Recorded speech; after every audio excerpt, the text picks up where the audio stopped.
Hello, everybody. Welcome here to the Prog Monster. My name is Murph. I am the host of this show, a show dedicated to progressive rock and other forms of rock music. I apologize for the couple minutes of lateness. I had a pop up on my screen that was refusing to leave, no matter what I did. Some kind of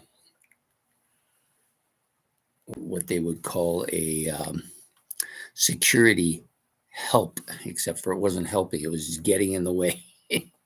Anyways, here we are, live from the Prog Monster. My name is Murph. I am the host of this show, and tonight's show is on progressive rock. So if you've seen the layout for tonight's show, it's my top 10 favorite live, my top 10 favorite progressive rock albums. So I went through it today and removed a couple and put two others in there that I completely forgot about. So I think it'll be a decent show tonight. I'm just trying to work my way around here since this thing screwed me up and I didn't really get a chance to prep it too well. I'm looking for something. Here it is. Just give me a second. Chat. Let's see if we can get the chat board up here. Maybe not. There it is. Okay. Nope, maybe not. Let's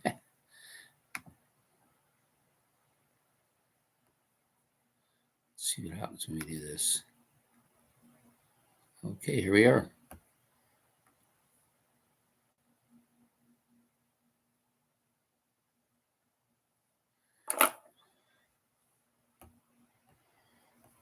It's ready to go, I think. Sorry, this is all news to me. Okay, so we've got, come on.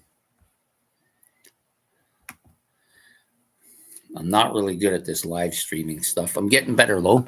I managed to set up a program that put it out there early. However, I'm still a junior at this. But anyways, we're going to muddle through here. And I really would like to get on with the show. Welcome to the Grandizer. Nice to have you aboard the show tonight. So tonight we're going to do something pretty simple and straightforward. This is not going to be a complex thing. I want to keep it kind of simple for the first while on the live stream, just till I get kind of going here.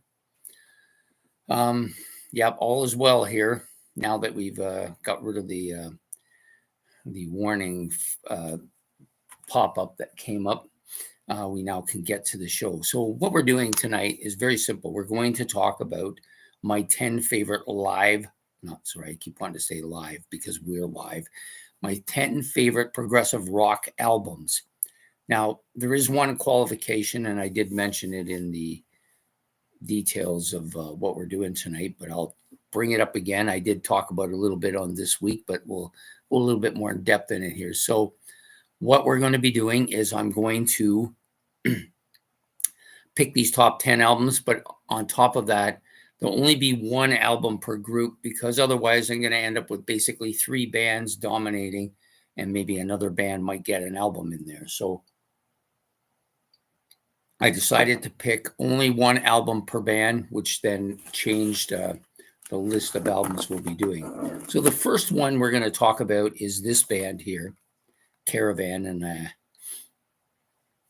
the album is called In the Land of Gray and Pink. So this one's currently in my playlist. Now, when I bought this album, it was on a recommendation from Ben. He gave this album to me in one of our, I think it was one of our Prog battles some time ago. Maybe it was the Great Prog Battle, or it might have been the other Prog Battle. I'm not sure which one.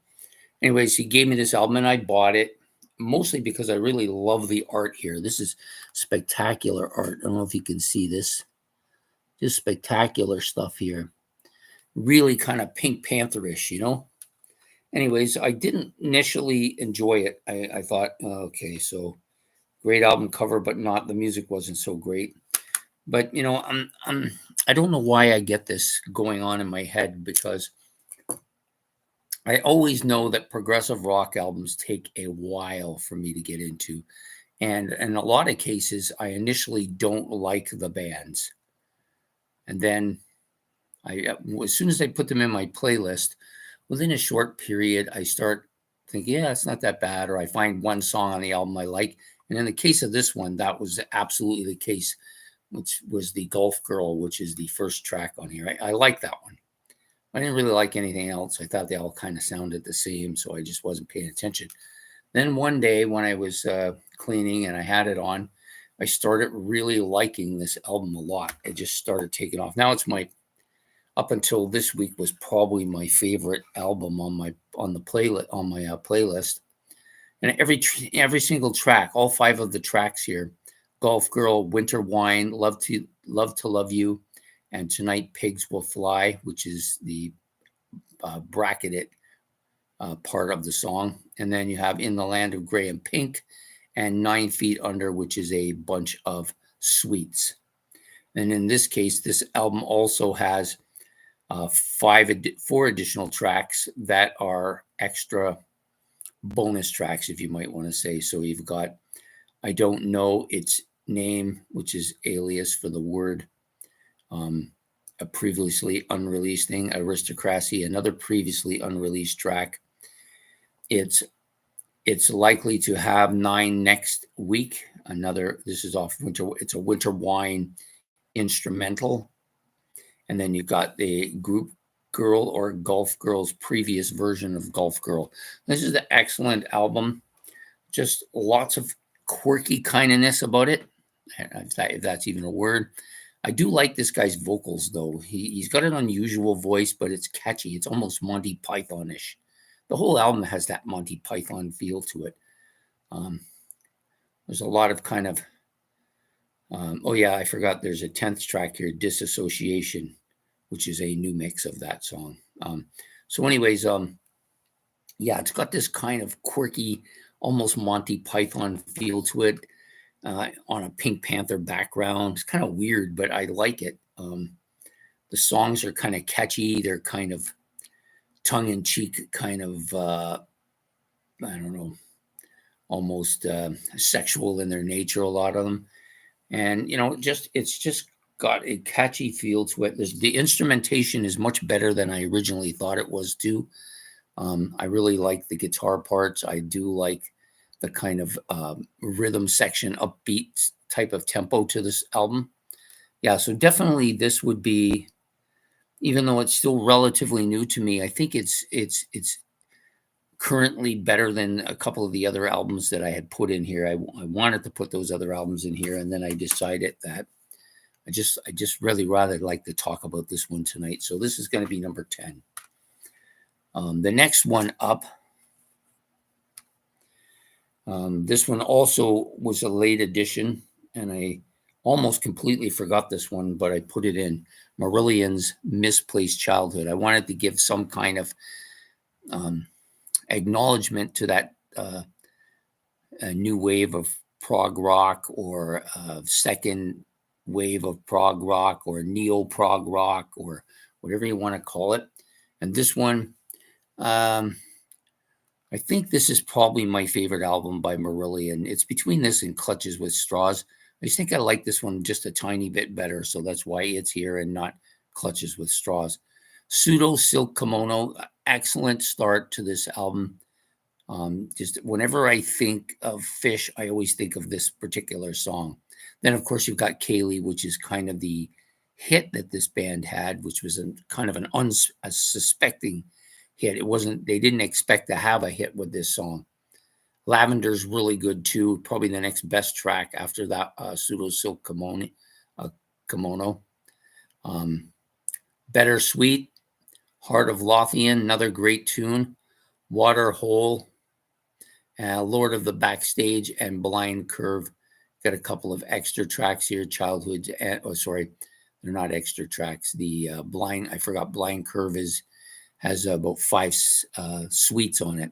And then you have Childhood's End and White Feather. So Childhood's End, another great tune. All the tunes on here really good.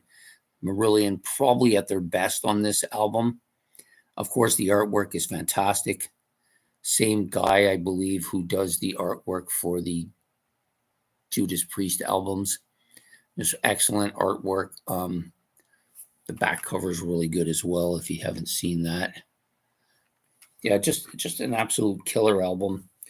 And I think it's probably, by a slight feather, is probably the best of those 4 original Marillion albums. There's not much separating any of them, really. I just think this one is just a slight better than them. It's a great album. So that's my number 9 one. So number 8 was already in the list. It moved down slightly because of one of the albums I forgot that, and I put that in. So this one is, of course, King Crimson's debut album. Fantastic artwork. You're going to find that's a common theme with me on my list here. They all have fantastic artwork. This one's no exception. Fantastic. I think this is, to me, my favorite album with Greg Lake singing. His vocals are fantastic. I really love his voice. And this album has no weak tracks. All 4 or 5 tracks, I should say, are great. 21st Century Schizoid Man was the first one I discovered. And I actually discovered it from April Wine playing it. And then when I heard these guys play it, I knew I liked it so much more. It changed my whole perspective. I didn't really like the April Wine version of it. It sounded kind of scratchy to me. I Talk to the Wind, Epitaph, and Moonchild are the middle 3 tracks. Are a little bit more pastoral in nature, if you want, quieter, less aggressive, more Camel-like in some ways, I guess, even though they don't really sound like Camel, but definitely that way. Howdy, Wade. Thanks for joining us tonight. This is a really strong album. The last track, kind of heavy, like the first track. So you've got these 2 heavy tracks, bookending 3 more quieter, more pastoral tracks. But there's no weak songs on this album. I like every one of them. At some point in time in the album's history with me, which is not really that old, it's about 3 years old with me, I've liked every one of them as my favorite, except for maybe 21st Century Schizoid Man, which I still have that little bit of that April Wine thought in my head. Not that April Wine did a bad version of it. I just think I like this much better. So King Crimson, you got, of course, you've got, other than Greg Lake on this, you also have Robert Fripp, who is kind of the architect of all of this stuff by King Crimson. And this to me is almost a masterpiece album. Definitely, when its turn comes to be part of my masterpiece collection, is going to get that for sure. It's almost a gimme, yeah. So anyways, there it is. In 1969, many consider this to be probably the first full-on progressive rock album in history. You got some kind of, pre-prog or pre-progressive rock albums, that have existed before, but this is probably the first real one. So next up,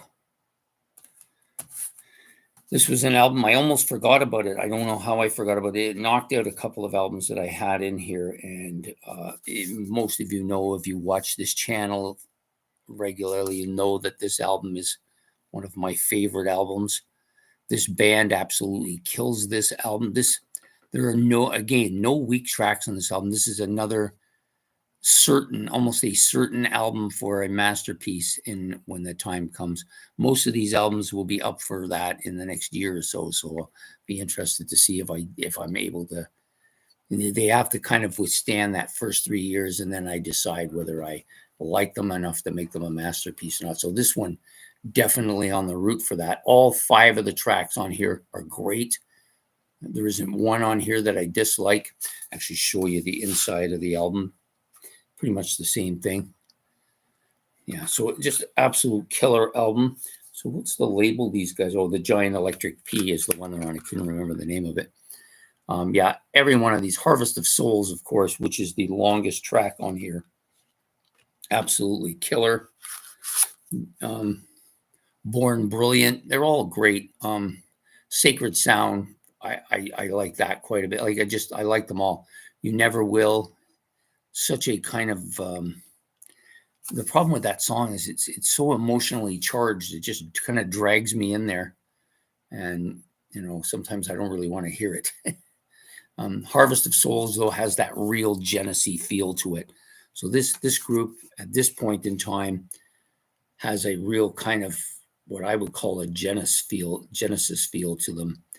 But the difference being is that it's kind of what Genesis might have sounded like had they continued with the prog into the 80s, upgrading their instrumentation and their sound and their production and everything. They might have had something similar to this. It's just an absolute killer album. Dark Matter by IQ, of course. So that's my first four. So 10, 9, 8, and 7. So the top 6 are, to me, brilliant, all of them. I'll start with this one from one of the great underrated progressive rock bands, Gentle Giant. So Gentle Giant, I have about 9 of their albums now. I'm kind of working my way through all of them.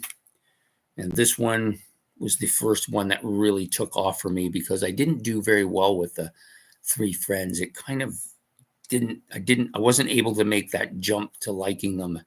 And it almost was the other way around, to be honest with you. But this album, this one it was in my playlist for about 5 months, and I was considering taking it out because it was okay, but I really wasn't making the jump. And then something happened. I don't know what song it was. I think it was Wreck, the song Wreck, that really kind of brought me in. And then once I got in there, all the songs just started to make a lot more sense. Kind of the same kind of evolution as Atomic Rooster, but much, much greater for me. It just took a while for me to acquire the taste, right? There you go. Now, the album cover, of course, is kind of a little brutal, but as you see at the back of it, what it really wasn't really what we thought it was going to be. Yeah, kind of funny, actually. But there is some absolutely killer stuff on this album.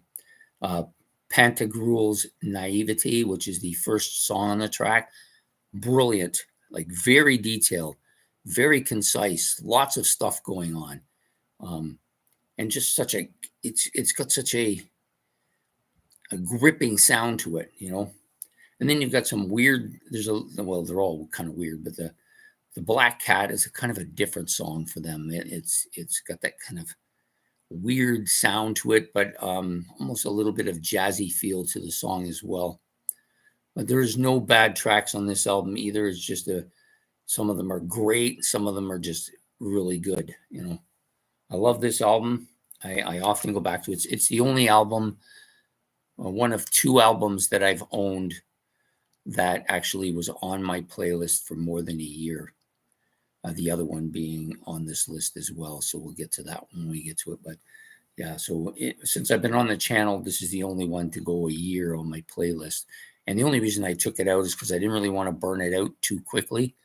I mean, it could have stayed in there a while longer, but I just decided I didn't want to burn it out, so I pulled it. So that's my number 6 album. So now we're going to get into ones that, most of those albums, I guess people might have guessed I put them on. They might not have. The next 5 probably should come as no surprise. So number 5, I debated this one, whether it should be a little higher or not, but my favorite Pink Floyd album, Animals. This one, the thing I think, it's taken me a while to kind of grasp this, but I think the reason I like this album so much is that it's different than a lot of Pink Floyd albums in that it's much heavier. It's got a real kind of almost metal sound to it at times. And when you crank the album, when you crank the stereo with this, it is absolutely polarizing, I think. Every song on here I like. Dogs is probably my favorite. I suspect that's just about everybody's favorite on this album. The three pigs, Pigs on the Wing 1 and Pigs on the Wing 2, which bookend the album, and then Pigs, 3 different ones. I like all these songs. There's different parts of them I like more than others. Keyboards are fantastic. The bass is very heavy too. But then you get Sheep, which is a little bit different. This one, kind of a little bit opposite of Dogs. It's got It's got more of a kind of a pastoral sound, but it's still kind of heavy. And that's the big thing about this album. It's the heaviness of the album. It almost has a metal type of sound to it, although I would never call this a metal album. It's definitely a progressive album, and maybe in many ways one of their most, if not their most progressive album. For me, it's been my favorite since I got it. Kind of the one that really put this band on the map for me, because yes, I had listened to The Wall before. I didn't really like them with The Wall. It kind of broke that with Dark Side of the Moon when I bought it at that yard sale. So I started thinking, Pink Floyd's better than I thought I was giving them credit for. And then we went to this album. I bought it at a yard. Actually, I bought this one at the store when I was out to see if there was, I don't even know why I got it. I just think it was the picture kind of drove me to it. And then once I got into it, I thought, wow, I've really been missing something for a long time. So Animals by Pink Floyd coming in at number 5. So the next one's going to surprise some people, because for those of you who've been watching the channel, you know what my favorite album is by this band. It's always been that, because it was my first album by, well, kind of my first or second album. I got them both kind of the same time. It was Trick of the Tail, but this album has, for the first time, edged it out. And maybe it'll go backwards. Maybe that'll end up being my favorite again. But Selling England by the Pound by Genesis is kind of right now, it's just moved in the last month or so into being my favorite album by these guys. I never thought anything would pass Trick of the Tail, but times change and your tastes change. This is absolutely a gorgeous album. It's got so many different things going on here. The drumming is fantastic. I really think Steve Hackett is like at his best on this album. And maybe some people might say Foxtrot or maybe even Nursery Crime, but this one to me is the one that really captures my interest. There's a song on here called I Know What I Like in My Wardrobe. It's kind of a weird, kind of Englishly sounding song, but it's always been one of my favorite tracks by them. Then you got Firth the Fifth. Really great track. So many good things going on here. The only track on here that really kind of bothers me is More Fool Me. It sounds too Phil Collins like. And although that's kind of weird, it's not the Phil Collins of Trick of the Tail. It's kind of a different, to me, it kind of reminds me of the Phil Collins of his solo stuff, this is well before he did any solo stuff. He was just singing a track here. That was it. The Battle of Epping Forest, so British. Sounds so British. The jargon, the use of the words, the story that he's telling here, fantastic, but just so British, so Monty Pythonish, just absolutely killer. To me, this is probably one of the most British sounding of the Genesis albums, but I love it. And then you get to probably my favorite track on the album, which is Cinema Show. I've seen Steve Hackett do this live with a bunch of people. Oh my God, it was just so good. It's like goosebumps good. And this is probably my favorite track on this album, and definitely in my top 5 or 6 Genesis tracks altogether. So for the number 4 spot tonight, we're going to go with Selling England by the Pound, replacing Trick of the Tail, a long time, probably 45 years that it's been my favorite Genesis album, and just recently getting knocked out of play by this one. So we're getting to the top 3 now. This was difficult because I wasn't sure I wanted to include this one as a Prog album, because it has a lot of other elements on it. And we're talking about Jethro Tull's Songs from the Wood. This is my favorite Tull album, although it's being challenged a lot by new stuff that I've been buying lately too. So where's my glass here? So I got this album in 2006. Now, at that point in time, I owned Aqualung, and I had a Masters album with a bunch of songs on it. So the Masters album is the reason I bought this, because I did like the song Songs from the Woods. So I thought, okay, I'll get this one. It was on sale somewhere and I bought it. I wasn't sure how this was going to play out with me because I wasn't a big Jethro Tull fan, even though I did kind of get into them through the Masters. But this album really cemented them as one of my group of 7 at the time. And there is no bad tracks on this album. Yes, there's a lot of kind of folky stuff here going on, some almost medieval time sounds to it, as well as there's a bit of hard rock going on here. There's a little bit of that bluesy feel to it, but there is some absolute killer prog stuff going on here too. So you got, opens up with the title track, Songs from the Wood. Fantastic. The vocals are the best on the album, I believe. Jack in the Green. This is one of those underrated Jethro Tull songs that doesn't get enough attention. It's just a short bit, but it's good. Then you've got Cup of Wonder and Hunting Girl, which for a fairly lengthy time period with this album were my 2 favorite tracks on the album. They're fast-paced, they're heavy, the guitar is great, they're almost galloping, especially the Hunting Girl, really galloping. This is one of Jethro Tull's hardest songs, I think. You got Ring Out Solstice Bells. That's a song that, as over the years, has gotten stronger and stronger with me. I like the drum fills that Barrymore Barlow does on this. He's just so catchy. Just want to try to do that. I mean, you know what drummers really got the hold of you when you're finding yourself trying to imitate everything he's doing all the time. Velvet Green, another one of those underrated songs, maybe a much better underrated song than even Jack in the Green. The Whistler, Pip Rock. Well, the thing with Pip Rock is really heavy. The Whistler and Fire After Midnight, these are both good tracks. I wouldn't say they're great tracks, but they're good, solid. So there's no, like I said, there's no weak stuff on this album.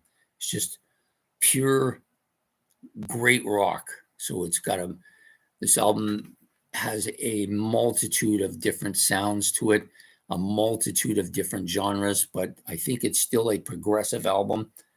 And so I included it in here because that's the way I think of it. So that's my number 3. The top 2, not going to come as any surprise. The one probably, it's weakened over the years only because I've played it so damn much. I had it in vinyl. I've had it in cassette. I've had it in CD. Rush's Permanent Waves. It's been my favorite Rush album for a long time. It's also under assault from other albums, but I think it'll hold on because Rush, a lot of the earlier Rush, I've played so much that it'd be difficult for one of them to come on to take over from this one. It's as everything on this album. And a lot of my feelings about this album are because it was my first ever owned Rush album. And so it has a kind of a nostalgic feel to it as well. I do like this cover a lot. The music is different than any Rush album up to this point. This is very clean sounding. The production is excellent. The music's still progressive, but still heavy, with a lot more keyboard sounds going on throughout it. The lyrics are all great. All 6 of the songs here are good. Entre Nous was kind of a big song for me when it first came out. And then after a short period of time, less than a month, it just faded. And it's never really recovered. It's never been a track I've really wanted to listen to much anymore. It never does anything for me. But I think I just listened to it so much at the beginning that it just kind of burned it out. And I try to avoid that kind of stuff now.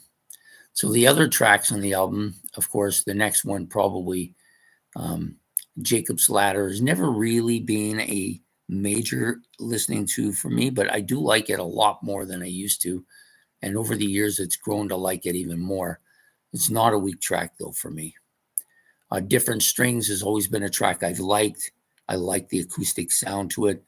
It's a kind of a more almost ballad-like song, even though it's not a ballad. It's very quiet, very quiet song. Some kind of reminds me of Matt Rigel on A Farewell to Kings. Very similar. And then you've got the big tracks on here, Spirit of Radio, which was probably my first #1 Rush song, my favorite when it came out. Stayed that way until Lakeside Park replaced it. Free Will and Natural Science have always been the heavy songs on this album that I've loved and enjoyed. Free Will's burned out a little bit over the last few years. I used to think Free Will was much longer. It's only 5 minutes, 21 seconds here. But I've always thought it was like 7 or 8 because of that lengthy guitar and bass part that they have on it. And of course, Natural Science is still kicking ass. It's still one of the great Rush songs. All of those 8 to 12 minute Rush songs are, to me, the best songs by them. And now we're going to get to the #1 album, which to me is #1 because it's simply not only my favorite album by this band, I think it may be the best progressive rock album ever released. We're talking about Close to the Edge. Now, some people don't really like the cover. They think for Roger Dean, it's not the greatest of covers. I kind of like that green, dark, mystical feel to it. You know, when you open it,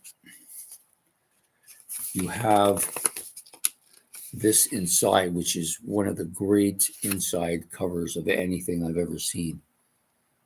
It's really good. I sometimes stare at it and try to figure out where this bridge is going and what the hell this is. How can anything have water falling on every single side? It's very, very surreal. And this may be the band at its best as well. So you've got all of the classic great Yes members, Bill Bruford, John Anderson, Chris Squire, Steve Howe, Rick Wakeman. They just put together a masterpiece here. I know this took a lot of time to put together, but every single track on here, killer.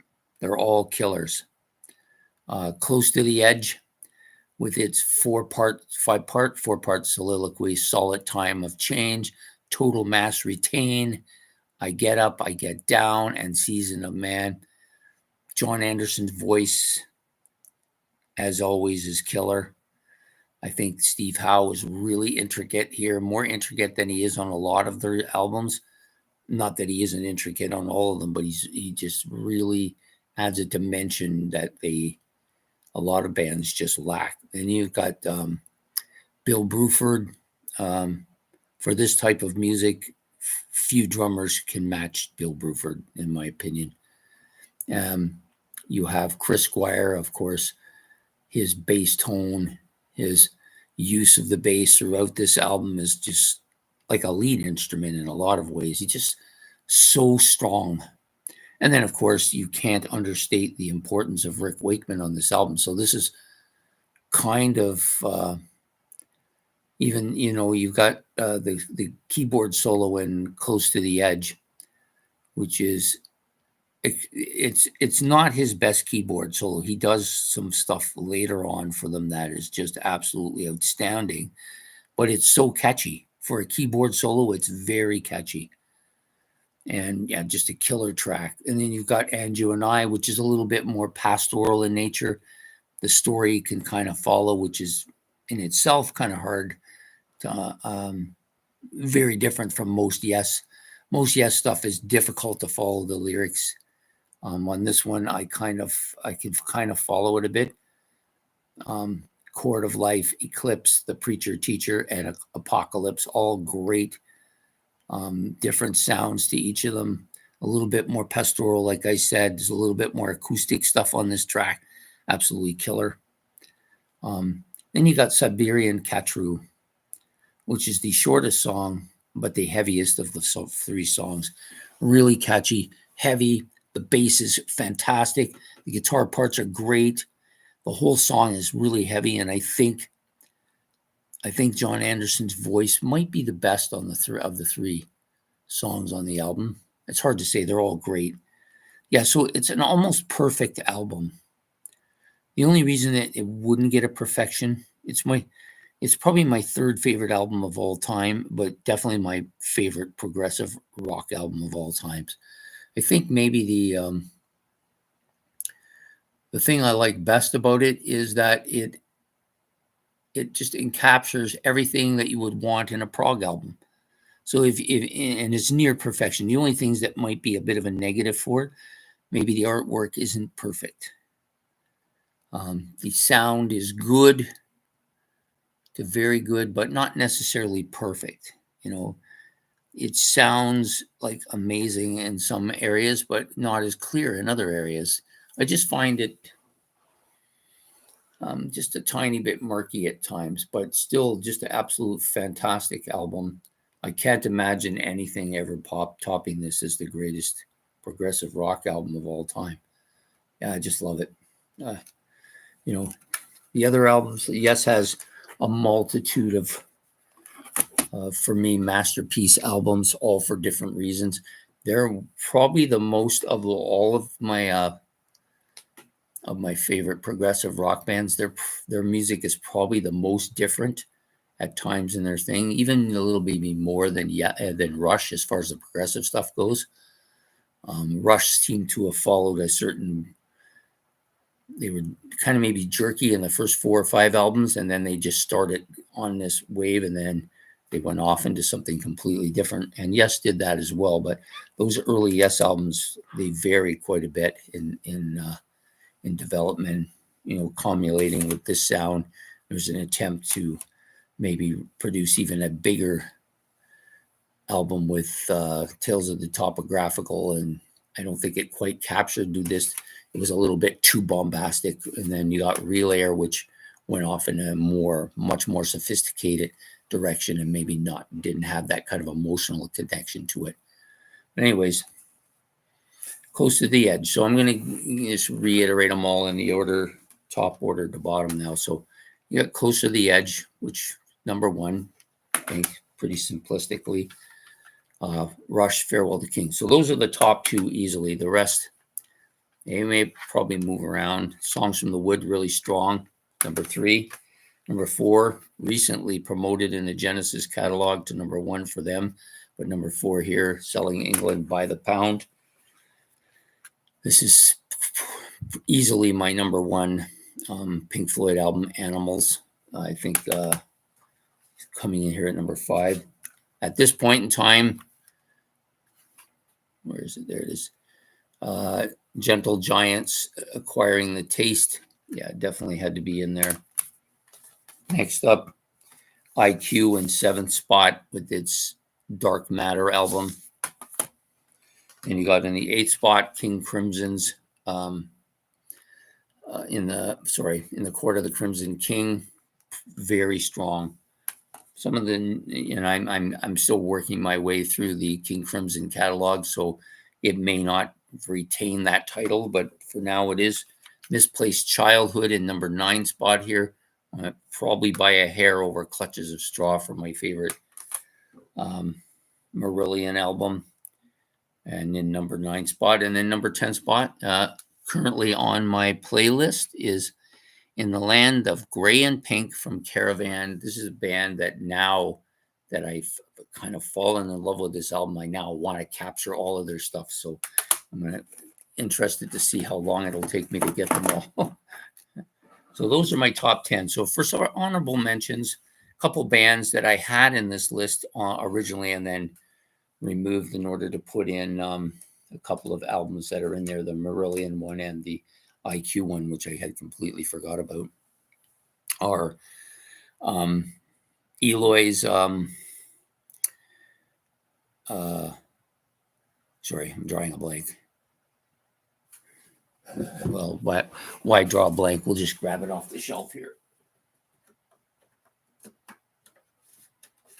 So yeah, Silent Cries and Mighty Echoes. Sorry, that was the blank I drew. So this album was originally on the list, and I pulled it in favor of the other 2. The other one that was on the list that I also pulled was Camel, which is this one, if I can find it here. Moon Madness was the one that I put back, and I had originally put that in there as well. I just think these albums are a little bit stronger that are in there. And then you could add any one of the 2 top Hawkwind albums as well, in the Hall of the Mountain Grill, or Warrior on the Edge of Time. Either one of them could have come in here as well. There's some others, lots of other stuff. Jade Warrior, another great. They've got some great stuff as well. But you can only have 10 in a 10 list. You can't have 12, otherwise we would be doing a top 12, right? Anyway, so this was a not an easy task to pick these 10 albums out. I'm wondering if anybody out there would like to comment on any of the albums, or if they want to put their own list down. I'd like to see what other people have to say. It was kind of fun to do this. I think we're going to be doing these live episodes every Friday now. And I'm going to try and make sure that I put this live stream. I'm going to put all the information in so that it's out there for a few days so people are notified that it's coming. I didn't do that on some of the earlier live stuff because I was still figuring it out. But now that I've kind of figured that out, I'd like to keep doing this. I'm going to try to do this all the time and work my way into doing more live stuff. Eventually, once I get to that point, I may have guests on the show and do that too. I've got some ideas about what I want to do for that. Anyways, I'm really tired. This is Friday night. I'm trying to just stay awake.